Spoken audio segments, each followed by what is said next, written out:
Aquaculture ডায়েরির YouTube চ্যানেলে আপনাকে জল কৃষির সম্বন্ধে নানা রকম আমরা এই আইডিয়াগুলো দিয়েছি। আজকে দেখাচ্ছি যে পুকুরের পাড়ে যে বিভিন্ন জায়গাগুলো পড়ে থাকে সেই জায়গা আমরা কী করে ব্যবহার করতে পারি। এখানে দেখুন এই জায়গাটাতে কি লাগানো আছে, একটা পেরিনিয়াল ক্রপ হিসেবে পেঁপে গাছ, এটা পেঁপে গাছ লাগানো আছে। অর্থাৎ আমাদের যে পুকুরের পাড় বা সেখানে যে পরিত্যক্ত জায়গায়, তেমনি এখানে কিন্তু পুঁই আছে এবং পুঁইয়ের সঙ্গে সঙ্গে আর একটা শাক আছে। তাহলে এটাকে আমরা কীভাবে আমরা ব্যবহার করতে পারি।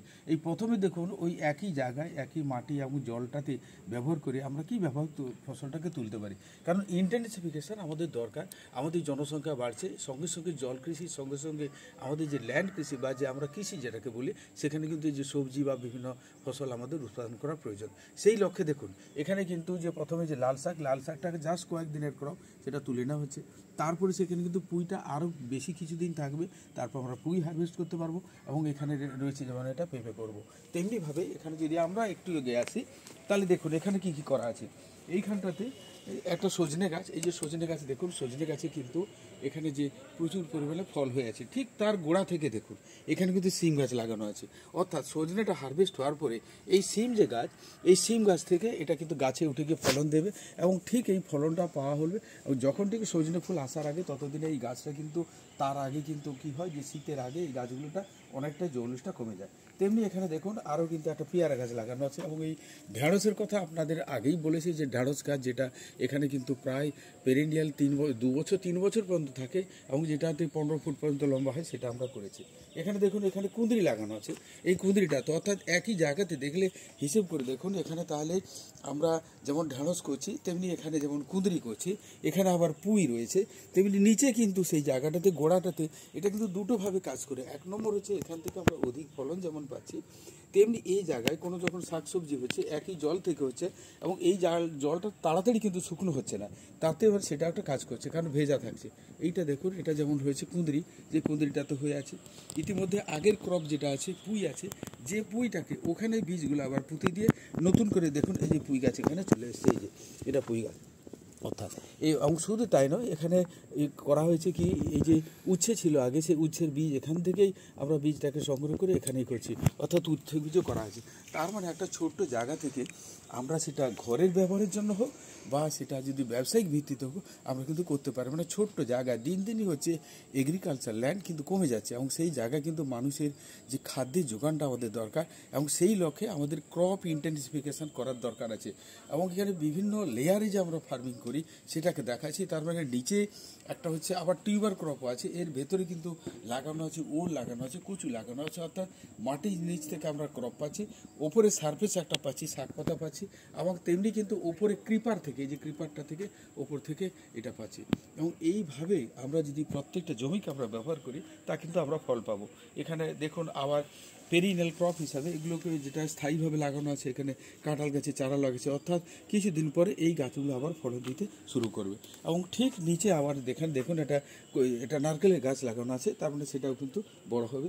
এই পদ্ধতিতে আমরা এই জায়গাটা থেকে নানা রকম ক্রপ, মানে একটা ছোট্ট জায়গা আপনার যদি থাকে এক কাঠা জায়গা যদি হয় তার থেকেও কম, যদি যে 200 স্কোয়ার ফিট হয় কি 100 স্কোয়ার ফিট হয়, তার জায়গা থেকেও ক্রপ ইন্টেন্সিফিকেশন আমরা ফলন আমরা পেতে পারি। আমাদের সব কিছুই প্রয়োজন, অর্থাৎ যেমন আমরা শাক পাতাও দরকার, তেমনি দেখুন এখানে কিন্তু একটা বেগুন গাছ লাগানো আছে। এই বেগুন গাছ থেকে বেগুন হচ্ছে এবং সঙ্গে সঙ্গে এই জায়গায় দেখুন এখানে সাইডে একটা পেঁপে গাছ লাগানো আছে। অর্থাৎ এই জায়গাগুলো ব্যবহার করার লক্ষ্যে পেঁপে গাছের চারা লাগানো আছে এবং তার মাঝে যে জায়গাটা সেটাকে ব্যবহার করার জন্য এখানে পাট শাক করা হয়েছে। অর্থাৎ এই জায়গা থেকে যেমন মানে বিভিন্ন রকম যে শাক সবজি পাওয়া যাচ্ছে, এখানে দেখুন এটা দেখাচ্ছি, এখানে কিন্তু পালং শাক রয়েছে, যে জায়গাটাতে এই পালংটাকে করা হয়েছে এবং মাঝে মাঝে কিন্তু পেরিনিয়াল ক্রপ হিসাবে যেটাকে আমরা পেঁপে বা বেগুন লাগাচ্ছি। অর্থাৎ আমরা কোনো জায়গাটাকে এখানে ফেলতে চাই না, কারণ আমাদের যেমন যে জনসংখ্যা যখন বাড়ছে তখন আমরা ছোট্ট জায়গায় সেখানে করছি যে ভার্টিক্যাল এক্সপানশন করে সেই জায়গা থেকে আমরা যেমন একটা ফ্ল্যাট তৈরি করে অনেক লোকের একটা বাসস্থানে করছি, তেমনিভাবে আমাদের সব রকম দরকার। একটা যেমন দরকার রয়েছে আমাদের, অর্থাৎ শাকসবজি যে উৎপাদনটা বাড়াতে হবে, তার জন্য বিভিন্ন লেয়ারের ফার্মিং, এটা মাল্টি লেয়ার ফার্মিং। আমি ধরতে পারি এই মাটির নিচে যেটা হচ্ছে সেটা আমি বলেছি আগে যে আমরা যেমন ক্রপ করছি তাতে ওল কচু বা আমাদের একটা চুপড়ি আলু হয় সেটা আমরা করি, তেমনিভাবে এখানে আমাদের সমস্ত কিছু, এই যে বাগানটা যদি আপনারা একটু তাকিয়ে দেখেন, কিন্তু সব রকম রয়েছে এখানে। ইভেন শুধু তাই নয়, আমাদের স্যাটিসফাইডের জন্য অনেক সময় আমাদের যে আকন্দ ফুল হয় সেটাকে আমরা এখানে করছি। আর পেয়ারার ফলন আনার জন্য সেটা আগেও বলেছি, দেখুন এখানে পেয়ারা গাছগুলো এখানে করা আছে এবং তারগুলো এই টুইকগুলো কাটার পরে সেখানে যে ফল আসছে সেটাও আমি দেখাচ্ছি এখানে। এখানে দেখুন যে বিভিন্ন রকম মানে ফুলও করা আছে, কাঞ্চন ফুল আছে, তেমনি কিন্তু চারাটা, অর্থাৎ কোনো জায়গাটাকে আমরা প্রতীক রাখি না এবং সেই জায়গা থেকে আমরা কিন্তু এটা ব্যবহার করছি। এবং আরও একটু এগিয়ে আসলে আমরা দেখতে পাবো এখানে কিন্তু দেখুন এই যে পাঁচিলের গায়ে গায়ে আমরা কিন্তু বিভিন্ন রকম এই যে ডালিম চারা যেটা তৈরি করা, এবং এই চারা যেটা তৈরি করা হয় তারও একটা কায়দা আছে। অর্থাৎ আমরা যখন এই ফলটা খাই সেই বীজটাকে ক্রাশিং না করে আমি একটুখানি চাপ দিয়ে রসটাকে বার করে নিয়ে সেই বীজটাকে তৈরি করে এখানে করা হয়েছে। অর্থাৎ এখানে কিন্তু আপনি যদি শুধু একটু নিজের যে আমাদের যে সাধারণ যে এটাকে জ্ঞানটা রয়েছে বা সাধারণ বুদ্ধি রয়েছে সেটাকে আমাদের ব্যবহার করতে হবে, তাহলে কিন্তু করতে পারে। এবং এই জায়গায় দেখুন আবার এখানে এটাকে বলেছি নিচগুলোতে সমস্ত কিছু এই যে চুপড়ি আলু এবং এগুলো লাগানো আছে। এখানে কিন্তু আবার সজনেটাকে কীভাবে মাল্টিপ্লাই করা হয় দেখুন, জাস্ট ডাল কেটে নেওয়া হয়েছে, সেই সজনে গাছটা লাগিয়ে দেওয়া হয়েছে, এখান থেকে নতুন সজনে আবার কিন্তু তৈরি হয়ে যাচ্ছে।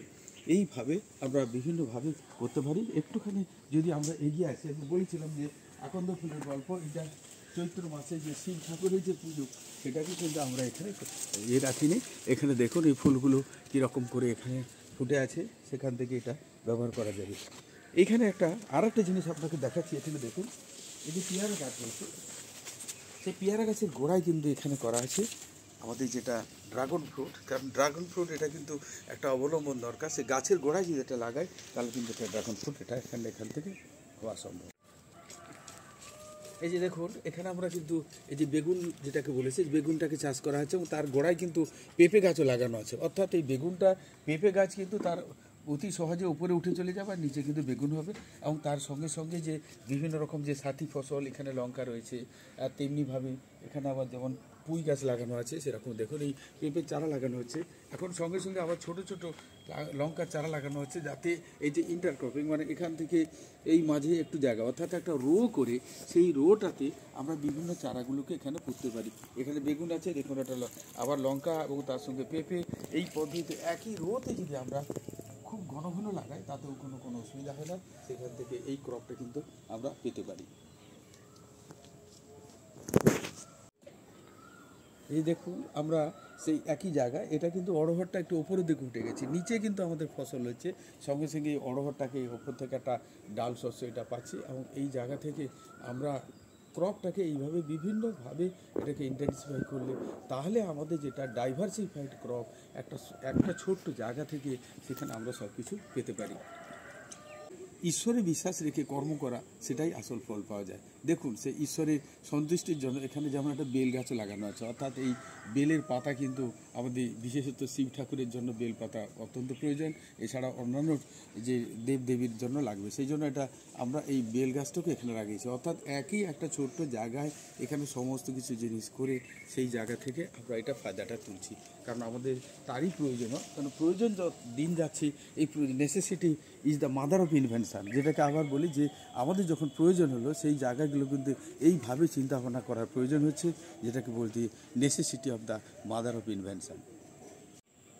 সজনে গাছ থেকে যে ফুল পাওয়া যায় এবং সজনে গাছ থেকে যে ডাঁটা হয় সেটা আমরা দেখিয়েছি। এবারে দেখুন সজনে গাছের আরেকটি উপাদেয় যেটা হচ্ছে সজনে শাক, যে শাকটা এখন ধরে নেওয়া হচ্ছে যে সারা পৃথিবীর ভিতরে একটা নিউট্রিশনাল সুপারফুড, কারণ এদের প্রোটিন পার্সেন্টেজ যথেষ্ট বেশি, প্রায় 24 থেকে 25% যেটা প্রোটিন পাওয়া যায় এই সজনে শাকে, এবং এর উপকারী গুণ আমাদের সবাই জানা। তাই সজনে গাছটাকে সঙ্গে এই সজনের শাকটা আমরা ফ্রি পাই, এটা সারা বছর পাই। এবং এটা তোর ফুল বা এগুলো ফলটা অনেক সময় সিজনাল বা বছরে হয়তো একবার দুবার হলো, কিন্তু পাতাটার যোগান যে সারা বছর পাচ্ছি। সঙ্গে সঙ্গে দেখুন আমাদের আরেকটা যে জিনিসের কথা এখানে বলি, এটাকে বলি যে নিম গাছ, এই নিম গাছ কিন্তু এখানে করা হয়েছে, কারণ নিমের পাতা সবসময় একটা কাজে লাগে, তার জন্য ওই নিম গাছটাও কিন্তু এখানে বাগানে স্থায়ী পেয়েছে। এবং এখানে এই যে টোটাল যে ক্রপটাকে করার জন্য যেটা দরকার আমাদের, এই যে আমরা দেখাচ্ছি, যেটাকে দেখাচ্ছিলাম যে কুঁদরি, দেখুন এখানে কুঁদরি কিন্তু হয়ে আছে এখানে। তাই এই মাচাটাতে এক ছোট্ট জায়গা, জাস্ট পাঁচিলের সাইডে একটা জাল দিয়ে যে একটা মানে আচ্ছাদন করে রাখা আছে, যার উপরে সেই এগ্রো ক্রিপারগুলো হয়। এবং এটা টোটাল এই সোর্সের জন্য এই বাগানকে মেনটেন করার জন্য আমাদের কিন্তু অনেক জলের প্রয়োজন। তার জন্য কিন্তু একদম নিচের যেটা মিষ্টি জল সেটাকে আমরা কিন্তু হাত দিচ্ছি না, নষ্টও করছি না। আমরা একটুখানি একটা গর্ত করে, যেটা একটা করা হয়েছে একটা পাতকুয়ার মতো টাইপের, যেটা সেই পাতকুয়া থেকে আমরা এই জলটা পাচ্ছি। এবং এই জলটা যদি বুঝেন যে এই জলটা কিন্তু সিপেজের ওয়াটার, অর্থাৎ চারিদিক থেকে যে বিভিন্ন যে রয়েছে, যে আমাদের যে বিভিন্ন সিস্টেমগুলো, মূলত স্যানিটারি সিস্টেম যেখানে তৈরি করা আছে, সেখান থেকে যে জলগুলো আসছে সেই সিপের জলটাকে আমরা একদম সারফেসে সেই জলটাকে আমরা ব্যবহার করছি।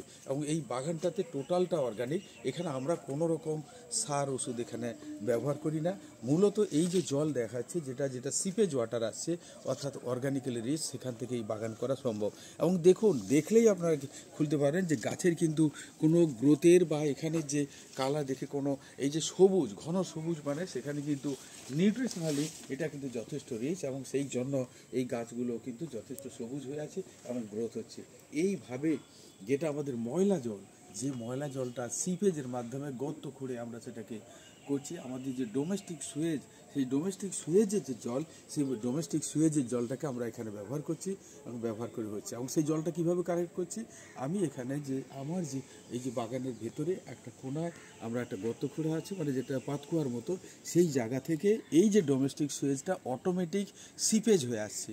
এই হচ্ছে আমাদের মানে যেটা ইনোভেশন, অর্থাৎ এই জায়গাটা থেকে আমরা সহজেই কিন্তু চাষ করতে পারছি। যেটাকে আবার রিপিট করি, এই যে দরকার ক্রপ ইন্টেন্সিফিকেশান, এবং যে এখান থেকে যে এটা আমরা ইরিগেশান করছি বা এখানে সেটা পট ইরিগেশনের মাধ্যমে, সেই জায়গাটা হচ্ছে এই necessity is the mother of invention. আমাদের এখান থেকে যে অর্গানিক্যালি প্রডিউস হলো, আমরা যেটাকে ময়লা জল বা যে সিওজ ওয়াটারকে, সেটাকে আমরা ব্যবহার করছি এবং এখান থেকে ক্রপ পাচ্ছি। এবং নিজের বাগানে বিভিন্ন রকম ক্রপ, এখানে যদি নাম নিয়ে শেষ করা যাবে না, যে যতগুলো দেখালাম, কিছু অংশ দেখালাম, এখানে কিন্তু প্রচুর গাছপালা রয়েছে এবং সব কিন্তু ইন্টেন্সিফাই করে এখানে আমরা করতে পারছি। আপনারাও করুন এবং আপনারা এটা সুবিধা নিন, এই আশা রেখে সবাইকে ভালোবাসা এবং শুভেচ্ছা জানিয়ে শেষ করছি। নমস্কার।